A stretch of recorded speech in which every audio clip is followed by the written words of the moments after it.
reinforced German troops moved back into the Öster Valley, and it seems unlikely that Norwegian resistance south of Trondheim can continue much longer.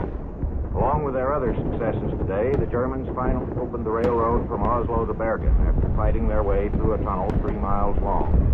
Of the various reports as to the whereabouts of King Haakon and the Norwegian government, the most probable is the statement of a Norwegian spokesman in Stockholm that they sailed from Molde, presumably with the last of the British forces, for some point in northern Norway.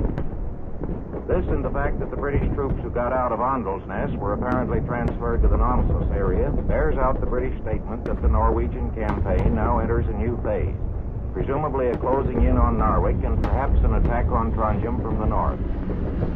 Now that the Germans will be able to push in steady streams of reinforcements, the chances of success in such an operation do not seem too bright, and it is a little difficult to see how Mr. Chamberlain could tell the House of Commons today that he was satisfied that the balance of advantage up to the present lies with the Allies, or how a subsequent British statement could say that the objective of the first phase of the campaign had been attained.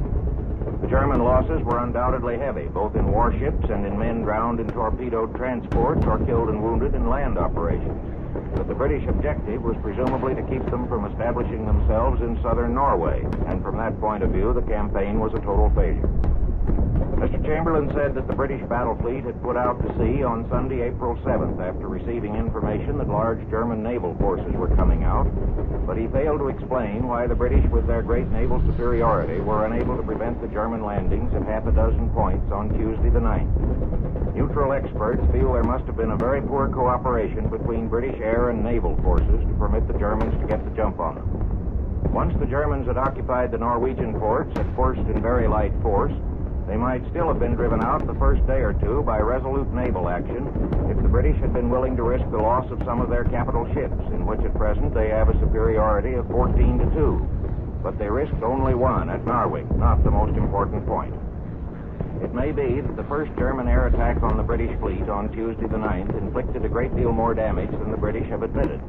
Mr. Chamberlain today, acknowledging the loss of only a few small vessels, said that 5 warships had been damaged. He didn't say what kind of warships or how badly damaged.